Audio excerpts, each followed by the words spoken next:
Nove, your homeschool coach, and welcome to ihomeschoolph, where we'll talk about what really matters most in our homeschooling journey. You know, helping a young child write their own book is a great way to encourage a love for reading, di ba? So, children have very vivid imagination, and there is nothing they can enjoy more than sharing a good story. But the question is, how are we gonna teach them? How are we gonna empower them? I know bilang magulang, sometimes we have this feeling of inadequacy na ako ba yung tamang magturo on how to write my kids? But you know, helping our children to feel confident and be creative in writing is really, really important. That's why I invited a good friend. I hope I can get to know her better. Michelle Guinto. She is a homeschooling mom, an entrepreneur, and an advocate of dyslexia awareness. And her daughter, of course, Silvia, is the eldest in the family, and she has been homeschooling since the start of pandemic, and she's in 10th grade now. Her passion in baking led her in writing her own book, Kitchen Nightmare and Other Stories. Her dream is to be able to pursue a career in the food industry. So I'm so excited for them to be able to share their best practices on how they go about in this journey. So welcome, Michelle and Silvia. Hello. Hi, Miss Hi Nove. po. Kamusta na kayo? Kamusta na ang pandemic? So I've heard, no, while I was trying to read your introduction. So nag-start pala kayo ng homeschooling in this time of pandemic. So what led you to decide to do homeschooling? Yes, yun, before pandemic actually, our youngest, who is dyslexic, so we already decided talaga to homeschool him. Then, yung mga ate, so we have two daughters, yon. So damay na din sila ngayong pandemic. So why we chose to homeschool instead of online schooling, di ba, to be enrolled para sa traditional school. So of course the flexibility then, and at least mas matututukan, and lahat ng traditional schools ngayon, syempre bago pa lang sa online schooling, di ba, since nung pandemic. Kaya lahat sila homeschool, and the good thing with Silvia naman, her program since last year sa homeschool provider namin, mas focus sa passion ng mga bata. So yung passions and interest nila, mas dun na nurture. So mas na-empower sila dun how to make most of their passion. So is your decision not based on the pandemic situation, but before that, you are really looking at it? Is that what you're saying? Yes. Oh, okay. So how is it so far, Silvia? How is homeschooling so far? Did you had challenging time to be able to transition yourself? Yeah, it was really challenging po, especially since sanay talaga po ako sa face-to-face po with actual people in front of me, tapos may nagtuturo pong teacher sa harap. So medyo mahirap talaga po yung pagka-transition po. Pero after a while, nag-got used to naman na din po ako sa homeschooling, and mas na-enjoy ko. Okay. In this stage, no, like for example, this book, no, I was really impressed, and I was trying to navigate it with it. Nakakatuwa lang kasi you have a lot of stories here, no? And it was really interesting as well because you all talk about kitchen because you love to be in the kitchen as well, and you want to be a chef. Tama ba? So what led you, okay, to be able to be interested more in the kitchen? Paano ba nag-start tong interest na to? Nung bata po ako, yung tatay ko kasi po talagang inaano po sa amin pag nagluluto po sa kusina. Kayo ha, yung pangarap ko talaga, gusto ko maging chef pero hindi natupad. Kaya sana kayo. So nung nag-pandemic po, mas natutukan ko po yung pagka-bake po, pagkaluto. And because of that, mas na-nurture po yung passion ko po doon. Wow! Nakakatuwa naman. Michelle, ikaw ba mahilig ka rin magluto? Occasionally. Yeah. So actually, yung nga, she loves baking. So people ask me, ikaw ba nagturo sa kanya? Ganyan, mahilig ka din ba mag-bake? Sabi ko, hindi. So ano lang siya, self-taught baker. So nai-impress nga din yung mga, of course, family and friends ang unang customers niya sa kanyang baked goods. So pati kami nagugulat din sa mga binibake niya na syempre hindi lang ordinary bread, ganyan. So yung mga pastries and of course, at least may tagaluto na kami sa bahay. Ang galing. I'm sure, no? At least, there are days, di ba, tayong mga mommies, no? We always try to find the menu. At least may katulong ka na paano mag-isip ng menu, di ba? Nakakatulong yun. Pero, thank you so much, no, for giving me this book because this is really very encouraging. Because my daughter, when she was 14 years old, she also co-authored the book with my husband and that is what we call Raising Money-Wise Kids. So, nakakatuwa lang din kasi yun naman yung importante, di ba? Making a book that is really relatable in what they do as well and what is happening in the family. And cooking is one of, I think the first love of Silvia. So, how you were able to empower Silvia in doing this book? Because yun yung gusto kong marinig ng mga magulang natin. Siguro, they also want to teach their kids how to write a book in their own. And paano to, no? Paano to talagang kumbaga natuloy in this time of pandemic. Yes. Yung book ni Silvia, actually, it's part of her year-end evaluation. So, actually, wala sa plan namin to publish a book. So, it was a blessing in disguise na supposedly she will teach yung young cousins niya how to bake. So she was supposed to facilitate a baking class. But unfortunately, my in-laws had COVID, ganyan, so we had to cancel it. So before I mentioned to her mentor na she's into writing kasi when she was in grade school, so sumasali na din siya sa mga essay writing contest, ganyan. So, yun yung in-encourage namin siya na you have a talent there in writing. So, di ba, why not pursue it na she can do it din at the same time. That's why, ayan, nakapag-come up ng book na natuwa din sa kanya yung mentor niya na ang bilis niya mag-come up ng story. So, una, 1 story, then hanggang naging 3 stories nga. That's why it's a collection of kitchen nightmare stories. And, ayun, na ilabas, mabilis siyang mag-isip. So, kailangan lang ng push. So syempre, mga bata ngayon, distracted din sa gadgets, diba? So, we just have to remind them ano yung priorities, 'di ba? And sayang kasi andyan naman yung talent. So, 'di ba? Yung sabi niya, lahat ng talents natin God's gift. So, we should we should make use of it too, 'di ba? To bless other people as well. Thank you for that. So Silvia, so what is all about Lily, no?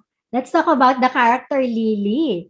So, with her experience, why did you have that kind of story about Lily? Kasi while baking po, I usually don't really wash the dishes kagad. And then my mom would always tell me, Nicole, ano ba, hindi mo na naman hinugasan yung mga dishes. Hugasan mo na nga. Tapos, okay, mamaya. Tapos si mami, ngayon na. Tapos ako, okay. Tapos, ayun po, dun po ako nag-best. So, I'm the monster. Pero nakakatawa, di ba? Kasi you make it fun and sobrang, hindi ko nga sabi ko, I was trying to navigate it a while ago and I was trying to, yung palang, pinipredict ko kung anong pwede maging ending pero hindi ko na-realize na ang ganda ng twist ng ending, ha? Thank you so much for that and the journey about reading this. So please, how do we be able to get hold of this book? It's available po sa Shopee and sa 8 letters po. It's available online. Okay. Okay, mga viewers and listeners, we're gonna put this in our description box and also in our comments. So if you would like to get and check out the book of Silvia Michelle Guinto, Kitchen Nightmares and Other Stories. And hopefully you're also gonna be encouraged, no? To be able to teach your kids how to write. Hindi po nakakatakot. You know, one thing that I have learned, no, in, teaching our kids to write is to really first let creativity flow. 'Di ba, Michelle? Wag natin silang, ano mo yon, yung i-pressure na ito yung dapat na mode ng writing. Let them be creative in their own and find their own niche, no? That's one thing I realized, that make a creative writing maybe a regular activity and sometimes a high priority even when doing those spelling, punctuation, and grammar, no? Alam ko kailangan natin yan. Pero use it in a creative way kasi pwede naman po yun, di ba? And it will make our kids more empowered to do it, di ba? Next is what I've also learned in teaching our kids how to write is we need to model that behavior, di ba, Michelle? In other words, if you want your kids to know how to write, I think you yourself, you could be able to tell your kids kung anong difficulty mo, no? Ikaw siguro may journey ka in your own writing. Ako, my kids know that, no? Actually, I'm not really keen in grammar and in communication, pero writer ako, di ba? And I'm gonna tell you that honestly. And buti na lang meron talagang akong editor na na-hire, di ba? But ngayon, ang editor ko na rin yung anak kong panganay, di ba? So, mas magaling na talaga siya sa akin. And she's also one of our editors in Rediscover for Christmas. So I'm really so proud of her as well. So I do believe by taking it one day at a time and making the atmosphere as something that it's going to be fun and very relaxed. Siguro ang pagtuturo natin hindi dapat forceful, di ba, Michelle? And Yes. I just want you to just be easy, no? And always leave room for improvement and value the effort of your child. And I think that's the most important thing. It doesn't have to be perfect, no? Ako, inaalaw ko sila na maging messy sa writing nila. It's okay. Because they will have the ability to say na, I can start again. And it's okay to start over and over again, di ba? Hindi naman maging writer itong mga writers na pinupuntahan natin like si C.S. Lewis or G.K. Chesterton. If they don't erase, di ba? They go through mistakes as well. And they're not perfect as well. So Michelle, if you want to add to this, ano ang pwede mong mabigay sa amin na best practices on how to empower your child how to write? At least 2 or 3 points. So my first siguro yung tip ko sa parents, di ba, how to encourage their kids. Siguro makikita mo na din habang bata sila na kung ano yung talent nila na hindi lang na tututukan. So ayun nga, as you mentioned nga, wag forceful, di ba? Let them be. So kung ano yung, you cannot dictate them na dapat ito yung topic mo, ito yung story mo. Di ba? Let them, kasi sila yung author.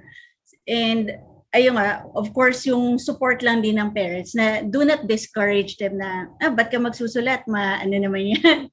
Or magastos, di ba? So some parents, yung importante sa bata yung to give them the support they need, 'di ba? Kung kaya naman, of course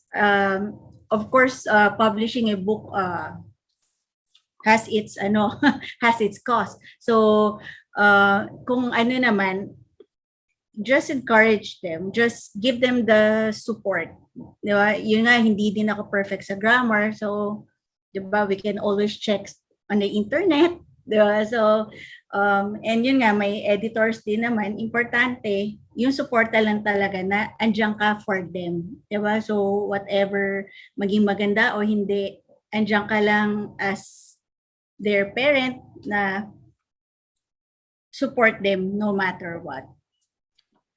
Oo, saka bihira at her age to be able to publish a book. So, congratulations! Kasi you know kami ni Chinky po, very advocate kami ng young writers, and we are self-publishing people eh. We're not under any company or anything like that, but we make sure, Chinky, I think he was able to make like 14 titles. Ako ata 4 o 5. I'm out of count na. But what I'm trying to say here is because we are empowered to relay the message, no? And what is your purpose? Why are you relaying the message? And this is something that you could be able to encourage your kids. What is your message? And this one message is, I really like it. It's so funny, no? Especially in the time na kinukwento ni Silvia kanina, yung monster na, yung journey niya na laging sinasabi na magugas niya ng pinggan after niya mag-bake, pero hindi niya nagagawa. That's a real life experience, di ba? Oo nga, bakit ko ba hindi nagagawa? And then, there's a monster there. But it's funny, but there's a learning curve there. And thank you for relating that. So, Silvia, if you're going to encourage, kids like you, they're afraid to write their own book, no? And even with your experience here, can you please share to us? Super often po na nagkaka-writer's block talaga. So, it's better to just write down everything that's in your mind na kaysa mawala pa yung thoughts. And kahit pangit yung pagka-compose mo, you can always edit it and rewrite it into a better story. Yun po. Wow, totoo yun. Totoo yun. Sa buhay, even not in writing, we can always restart. And God is the God who always give us millions of chances on how to be able until magustuhan mo kung ano yung produkto na gusto mong ibigay, di ba? Okay, thank you so much. Thank you so much for sharing your life, for sharing your book. Please get hold of this book. Nasa Shopee po. Ito lalagay ko po sa description. Thank you, Michelle, for being brave enough to empower your child. I'm sure she was really encouraged to, maybe she can be able to do more, no? And also, to seal this conversation, what is the advice that you could be able to give our parents and your kids of your own age on how to be able to write? So for parents, for our dear parents, please love and support your children's passion.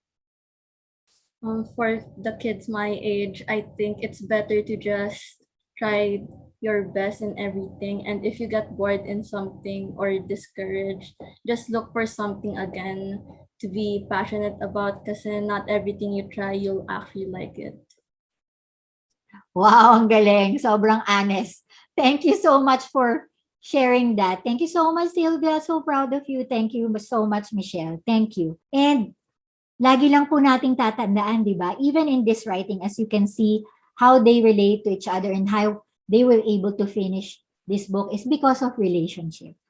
Lagi lang po nating tatandaan in iHomeschool PH, relationship is more important than academics. Ako po si Nove your homeschool coach, and I homeschool.